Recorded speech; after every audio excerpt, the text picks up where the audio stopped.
All right, you guys, I no longer understand what's going on. I hope that we can take this episode to just go one by one and unpack things because I am at a loss. Blackness, that black power, that black pushing them to identify with black culture. I think that's what you're asking. I have no. Welcome back to Black and Classic Podcast. I'm your host, Brittany Monet, where we talk all things politics and pop culture. Now, to begin, guys, I'll be honest, we are really jumping straight in. Not much has happened in local news, so I'm just gonna skip over that totally. But what I will do real quick before we really deep dive into this thing, I'm just gonna start with a quick recap. So I posted some headlines in motion. If you guys have not checked out that segment over here on this channel, I highly suggest you go and you check out that segment. We really just break down pop culture, have some fun, and just go through what's going on in pop culture.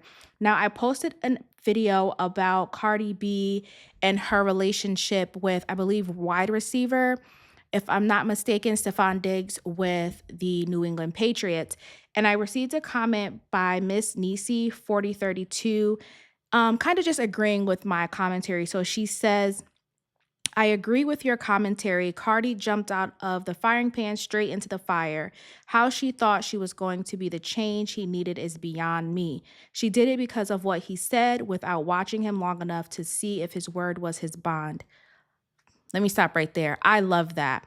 That happens so often where women quickly just believe the sweet nothings that men whisper to them. They quickly believe all of the honest broken promises, right? These promises that happen, but they're never fulfilled. So I love that she said that.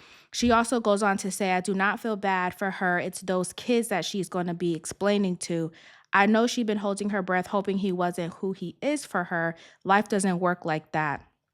True. If you hold out on potential, you will hurt yourself because you're just going to lead to nothing. Let's be honest, right? Someone is showing you who they are. Believe them. We know that quote. She continues to say she would be living her life as a mother first. She should be living her life as a mother first. Cardi played herself, and I really hope parents are talking to their kids about life and love because these famous people are not the standard. I literally could not have said it better myself. Going to celebrities to be the reason, why you do things or how you do things is the biggest mistake. We see it time and time again, especially when it was really big. Now I feel like, people have been shamed out of saying couple goals, relationship goals, because we've seen so many relationships break up. So not a lot of people say it anymore, but we know it's still a thing. We know people still look to celebrities to be the bar, to be the standard, and that just shouldn't happen because they're regular people like the rest of us. So with that being said, let's jump into our headlines.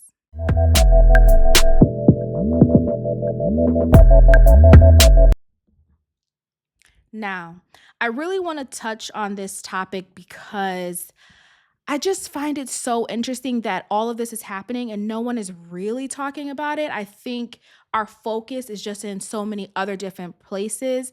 And I give myself grace because my focus is on other different things, but I really want to pay attention to what's going to happen in this case. Now, Don Lemon was to be arraigned in the Minnesota church protest case. Don, along with four others, were arraigned on federal charges on the 13th. So that was, I think, last Tuesday, I believe.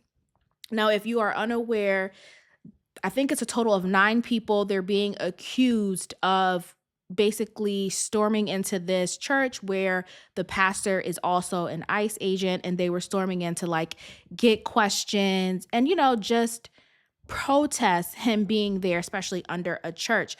Now, what I found interesting is that they're being charged with violation of the FACE Act, and that is the Freedom of Access to Clinic Entrances of 1994. So this act prohibits the use of threat of force and physical obstruction that injures, intimidates, or interferes with a person seeking to exercise the First Amendment right of religious freedom at a place of religious worship.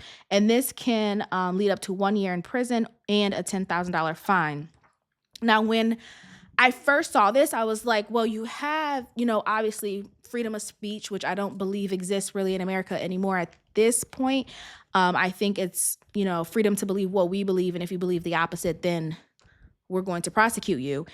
And the thing that's a little interesting about this is there's a line in here, right? It says the use of threat of force. I don't think there was a threat of force. I think you can say storming in could be a threat of force, but I don't know. I don't think that's a threat of force. And physical obstruction that injures. That one's interesting because all you need is one person to say they got pushed, they twisted, they rolled their ankle, they twisted their wrist trying to push somebody back who was coming towards them, threat of force, all of those little things. But here's the key thing: intimidates. If you are in church and all of a sudden a swarm of people come in screaming and yelling with signs, you can claim intimidation. And I think that's the only part that's going to be a little bit tricky with this, is to say that, yes, they did violate something, but then you also have that one key word of intimidation. So now you're arguing this act up against, well, you have like freedom of religion up against freedom of speech. Do I think Don is in the wrong? I don't think Don is in the wrong. My issue is I don't think he should have went and followed them inside of the church. I think that was where his lack of judgment kind of has him now in this situation. I don't think he should have went inside of the church. I think he should have stood outside of this church and said, they're going in, but I'm going to stand outside and respect those who are, members of this church, members of this congregation. I'll stand outside of here, and just see what happens or see how this unfolds. I think once he goes inside and he follows them inside and he's putting microphones in their face and all these different things, I think that's where it crosses the line, because you should still respect people who are at this church, especially if a service is going on. Now, in my mind, I do believe Don is smart enough for that, but I think when you're in the thick of it, you're just, especially when you're independent media, right? Like, you don't have to think about what my boss is going to say, what my coworkers are going to say. Am I violating, my employment contracts or anything like that?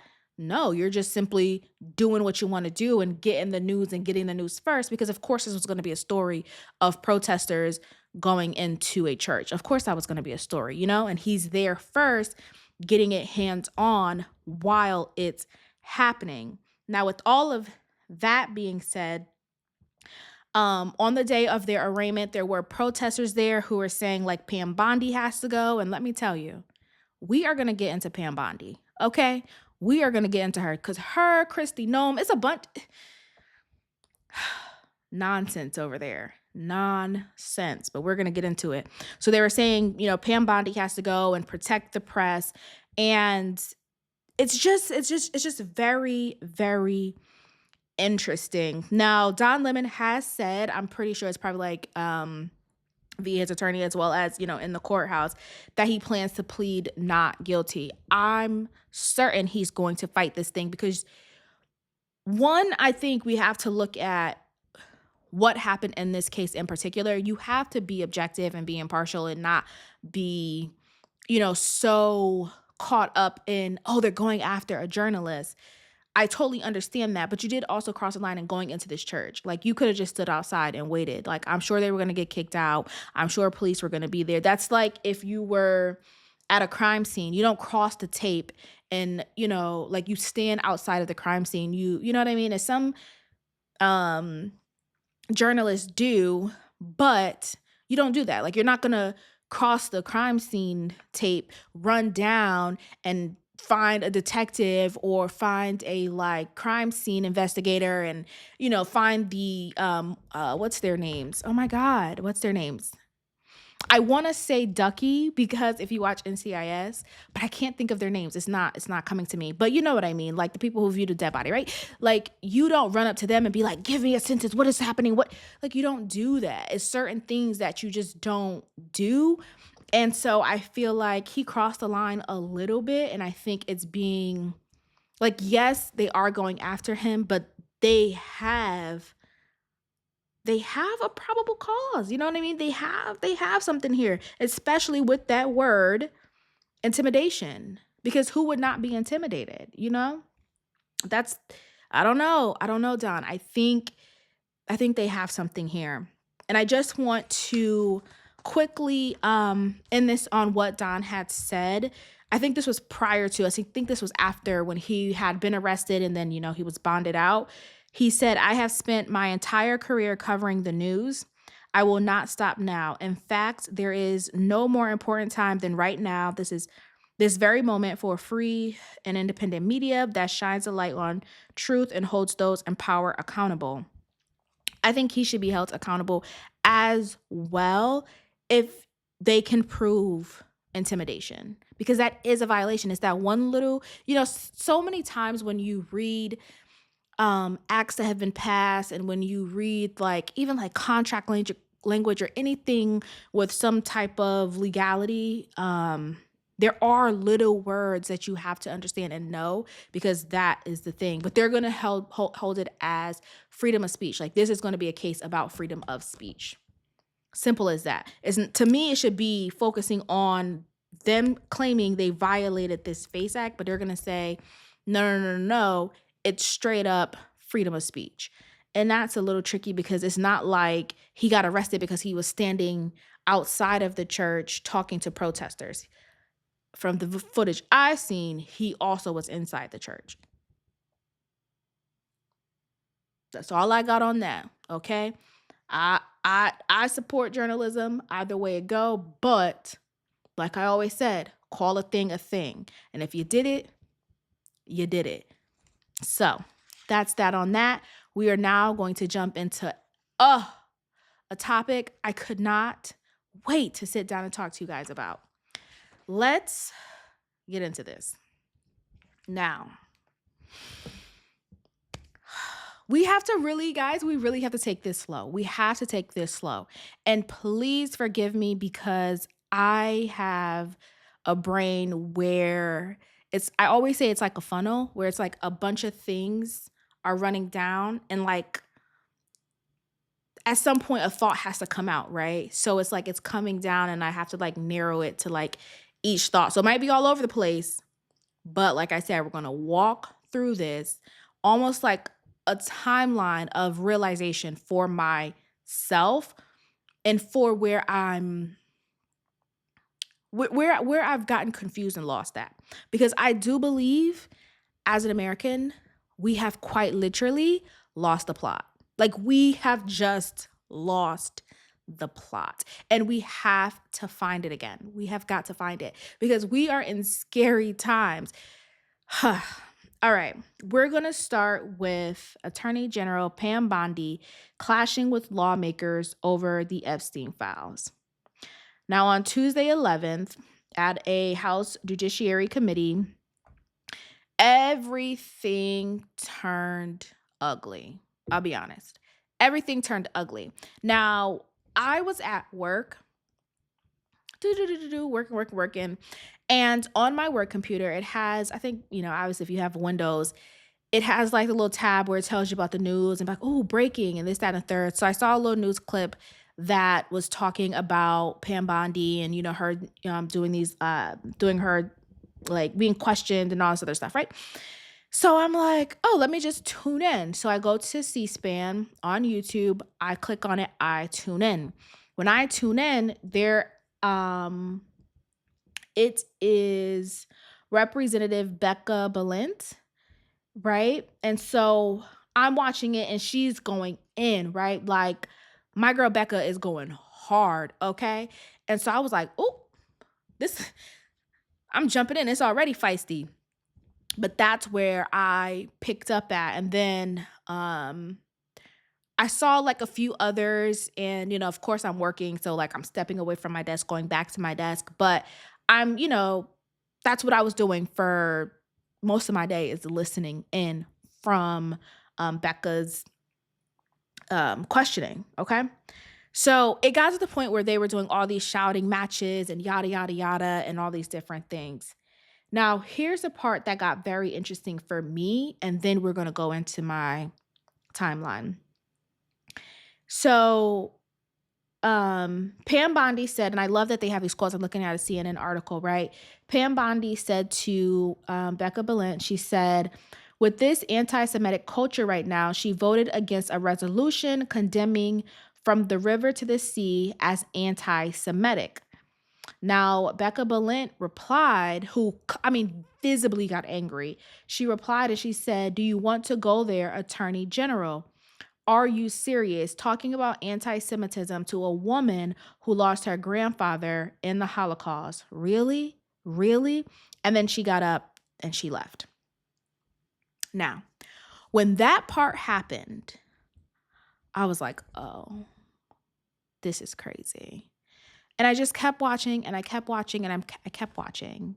And I was like, and then the more things that happened and the more that Pam Bondi deflected, I said, oh, they just honestly and truly don't give a damn. Like they just don't.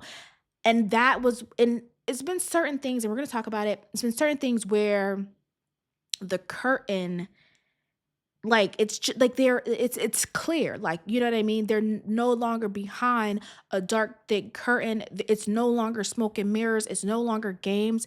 It's clear. Like they're showing us what they're doing and how they're doing and how they're moving. And there's no better way to know that this was going to happen than, and I hate to say it, but Charlie Kirk's assassination. Charlie Kirk's assassination was the moment when I got nervous. I got nervous. And I remember that day. I remember what I planned to do. I remember coming home and being like, nope, just go on live. I have a whole live on this channel. You could watch it back. It was a day of everything. I remember the feelings I had. And I was like, oh my, like this is it. Like, this is it. And I wasn't like sad about Charlie dying, although it is sad, but I didn't have any connection to him. The sadness and the heaviness that I felt was the realization that we are fucked, you guys. Like, we are fucked. You know, they went out and did that to one of their own. Like, he campaigned so hard for Trump to be in office. You did this to one of your own. And now they're in this elaborate scandal, especially if you're keeping up with Candace Owens' investigation and to her questioning about what happened to him and all of the pieces and the games that they're playing and how, you know, certain people aren't doing things and no one's asking these questions and the FBI isn't really looking into this. They don't care because they know what happened and they really want her to shut the hell up, but she's not, you know? And that's when I knew, oh, it's literally, and I said it before, but that's when I realized it's literally get down or lay down. Either you're with us or you're against us. And it's literally your decision. Like, you can make the decision. You have the freedom to do so, but no, it will come with a consequence. And that's when I knew. And that was the heaviness that I felt. And I can only imagine you feel that with any assassination if you understand what's going on, right? Like with, I'm sure, JFK, Malcolm X, Martin Luther King Jr., like when these assassinations happen, I'm sure you feel that heaviness because it's like, oh, like y'all are playing a whole different type of game. You understand what I'm saying? So that let me know they are on something different. And I said at the end of the last episode that, you know, I'm glad that Trump is in office because we got to see behind the curtain. Like, they're no longer pretending, right? And I'm happy about that. And I know, you know, I had posted a thing saying like, you know, now that we know what's happening, essentially, like, we can do better next time. And I'm sure people saw that, read that, and was like, oh no, we did better the first time. We voted for Kamala. We did better the first time. And it's like, here's the thing. You have to understand. And I love this term that I heard on Candace. All of this shit is fed slop, right? This is fed slop, okay? If we had Kamala in office, we would have been shoveled the same BS, digesting the same BS without any need to challenge it.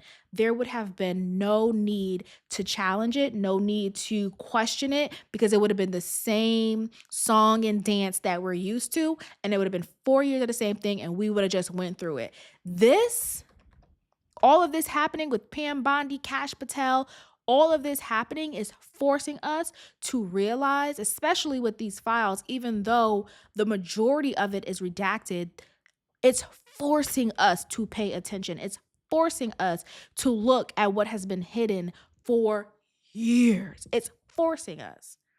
So when I say we can do better next time, when something happens, when they put a Democratic president in front of us and there's a Candace Owens or there's somebody in independent media, looking into things and questioning things and asking questions, it's up to us to also ask those questions. The same way we put pressure and, as Americans, as well as our, government and Congress put pressure for these Epstein files, we got to do the same thing every single time.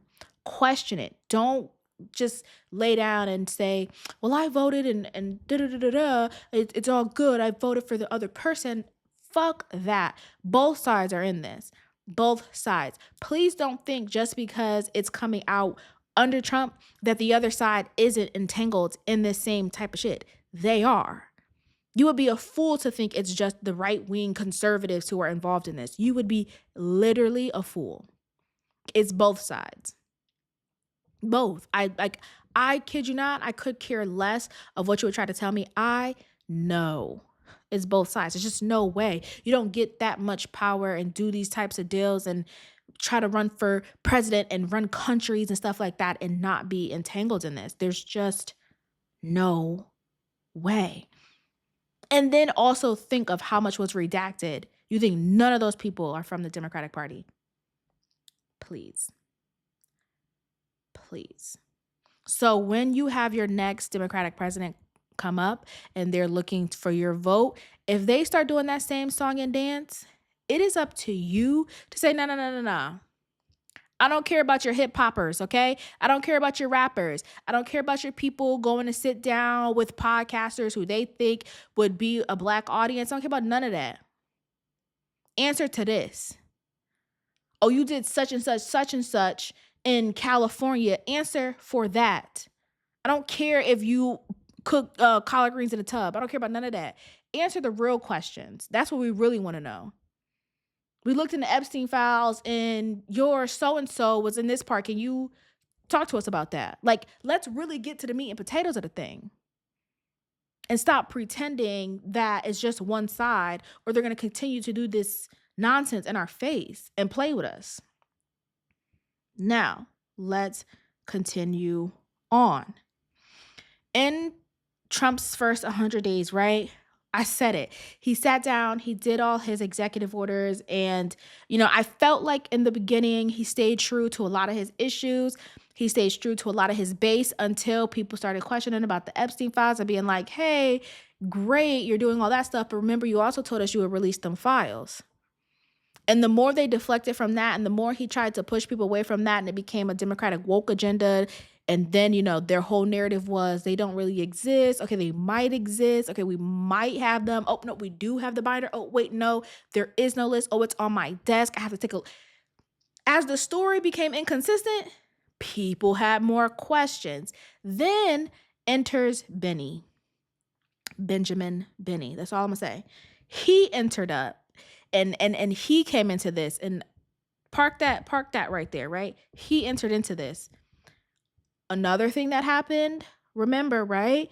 Trump broke up with Elon. Their whole bromance ended. All the while, people are still pressing him on these Epstein files. Like, let's get to it. He turning up with ICE. They killing people, right? All this nonsense. They done killed Charlie Kirk. All of this happening. And here's where my mind went. Benny said to Trump, look how I do my people. I'm out with it. What they gonna do to me? Mind you, war criminal. He is also being prosecuted by the place he is because they don't want him there. He actually wasn't even supposed to be there, but he said, and is, you know? Benny entered into this man's life and said, you really could do what you want. And here's how you do it. And what are they going to do to you? You're the president of this thing. What are they going to do to you? I think that went to Trump's head. I think they had a conversation. Benny and Trump had a conversation that went to his head. And he was just like, oh, yeah, I'm that, you know? And he came out thugging. Like, he came out thugging. And now we see all of this, right? Now we see everything and how, to me, it makes sense. So now we're here at this meeting and Pam Bondi is being questioned and pressed about these issues. Meanwhile, she's sitting in front of her, like one of the guys said, with a burn book on all the people who are questioning her. And she's flipped, oh, this one's asking me a question. Okay, let me flip to his chapter to throw dirt on his name to try to make him seem like he's not credible. Babe, just answer the question. Just answer the question. You holding up photos and reading names like, and this person did this, and this in your state, and you didn't do any. Answer the questions. And the most egregious part, of course, we all know, was when she started bringing up the Dow Jones and the NASDAQ and how the stock market is. And when they were like, girl, what? She was like, are you kidding me? You think people don't care about their 401k?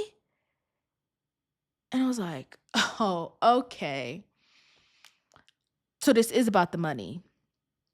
And I'm not going to say the trope. I'm not going to say the stereotypical thing that is said about Benny's people.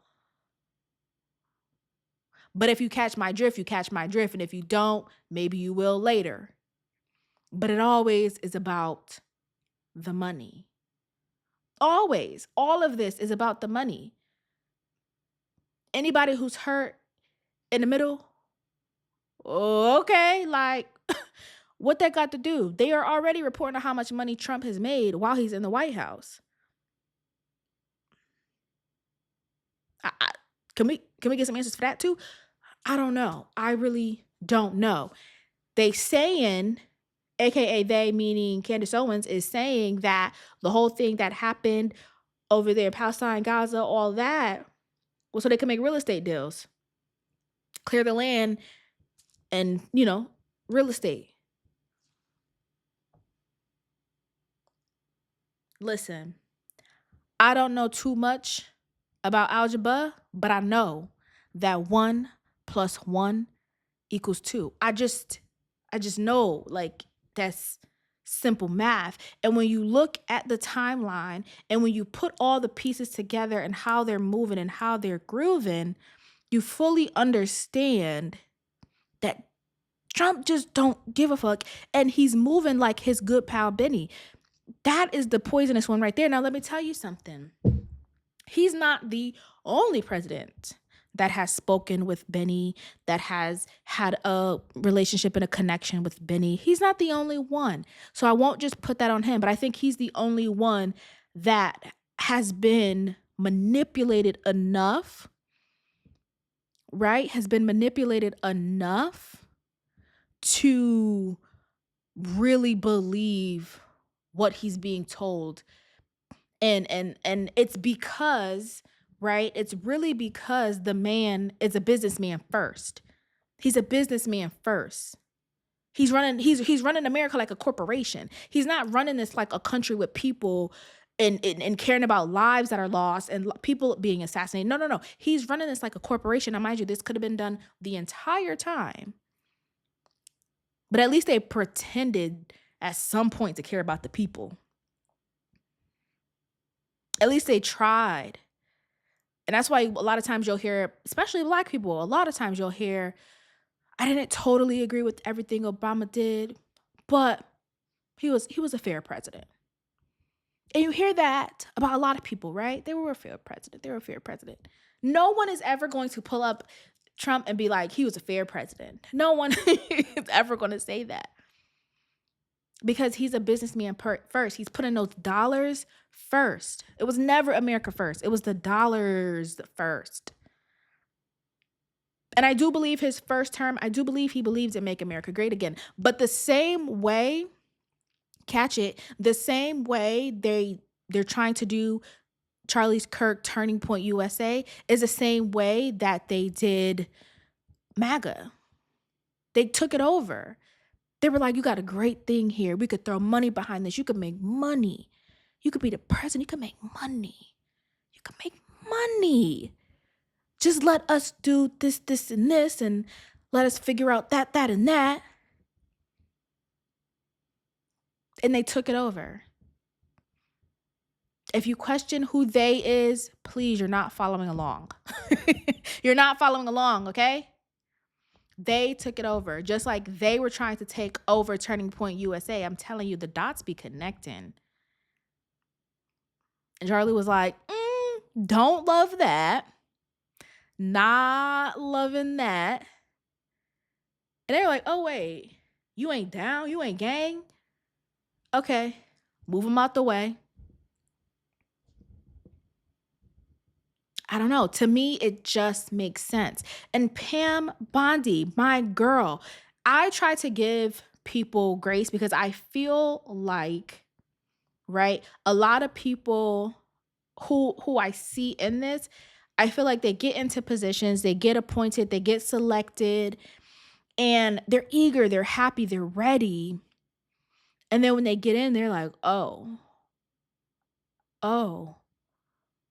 okay. And what taught me that, granted, fictional show, but House of Cards. House of Cards let me know that people can have the best intentions, also Scandal, one of my favorite shows. People can go into something with the best intentions, but it's either eat or be eaten, right? And I think a lot of people are like, fuck it, I'm gonna eat. Like, I don't wanna be the small guppy that gets ate up by the shark. No. If I'm in shark infested water, I might as well try to move like a shark. I gotta try to move like a big dog. I can't get into these waters, get into this, and then be the one that runs away, especially when I know and see how they do people. So when you're on the other side of it, and that's why I try to give people grace to say, maybe you're on the other side of this, just trying to skate on by and get through, because to me, I'm not going to lie, Pam Bondi looked terrified up there. That white woman looked terrified, and I think she was presenting. I think she had her book in front of her, but she looked terrified. She looked like just nerves were all just running through her. And there was a lot of times where she was like stumbling over her words and like trying to get things out and correcting herself real fast. I'm trying to give the best performance that I can because I know the people I work for, they somewhere watching this, and I have to execute. I have got to execute this. And that's just what it gave to me. So I give her just like that much, grace and understanding that you might not be a shark. You might not be. You are presenting, but you aren't a shark in this.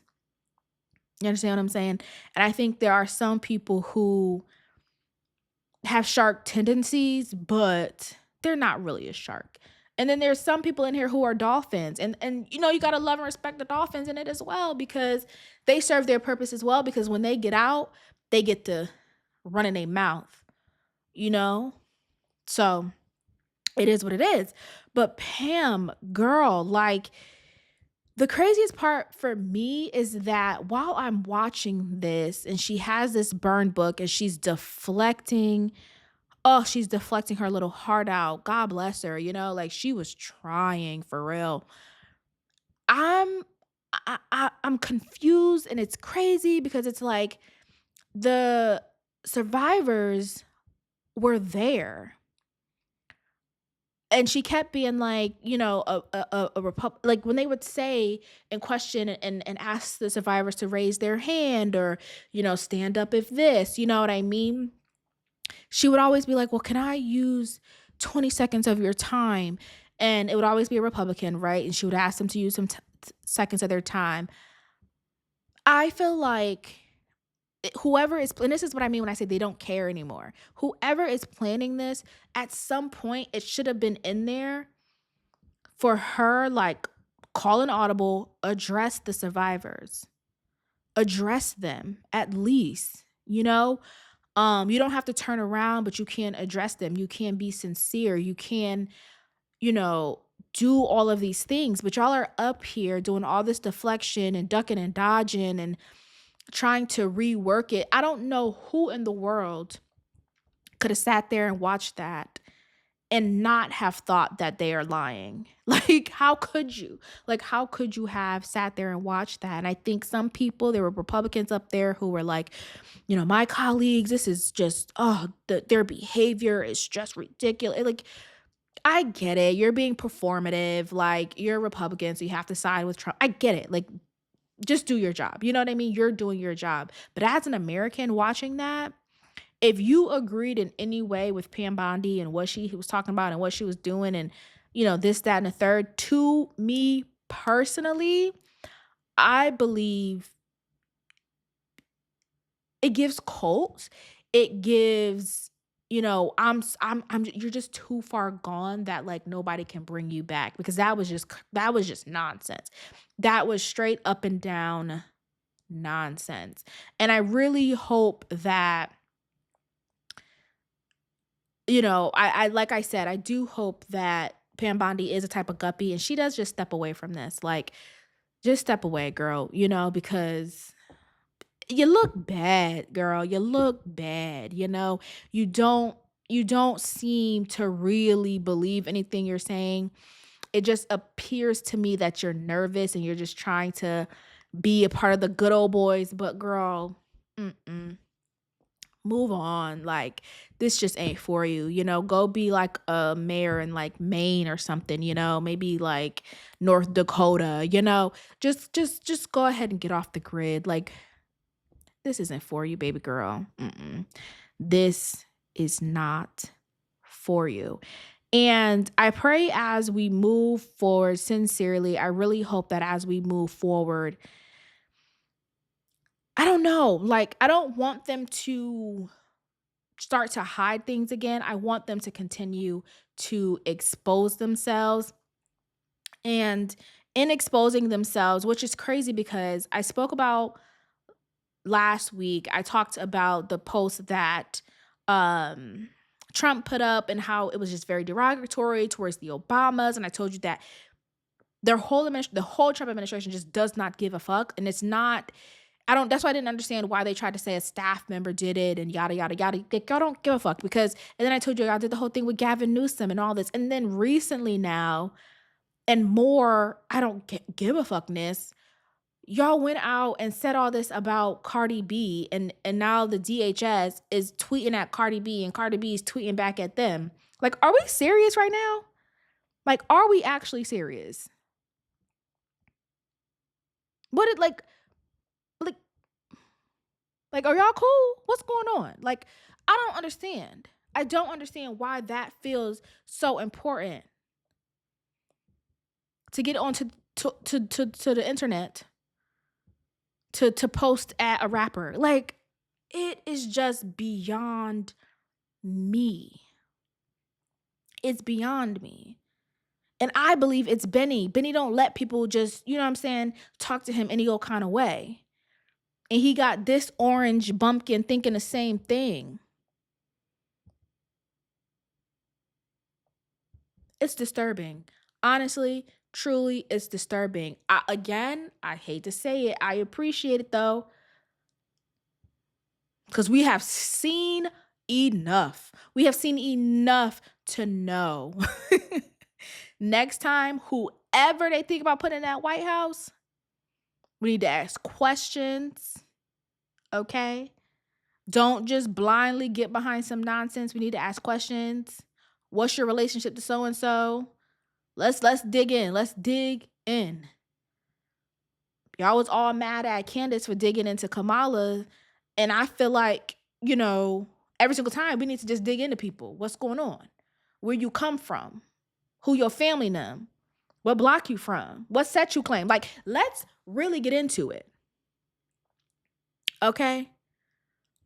Let's not care about if Beyonce is out on stage and Megan Thee Stallion is popping that thing. Like, let's not care about that. Let's really ask important questions. Because if we don't, then we end up with things like this.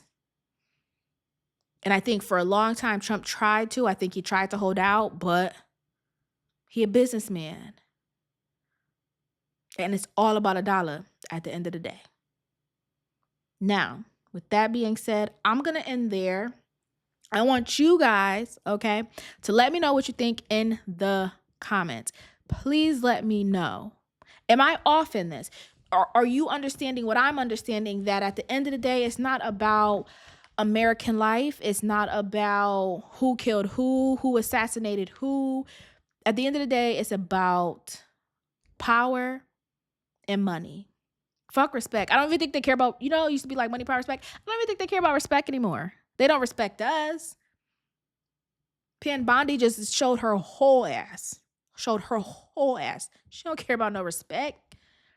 That was disrespectful. She disrespected the survivors in front of them. They don't care about respect. It's money and it's power. How can they get more money and how can they get more power? That's it. But y'all let me know, because that's what I see. I told you when they killed Charlie Chow, I was like, oh, they don't give a fuck. Like, they don't care at all.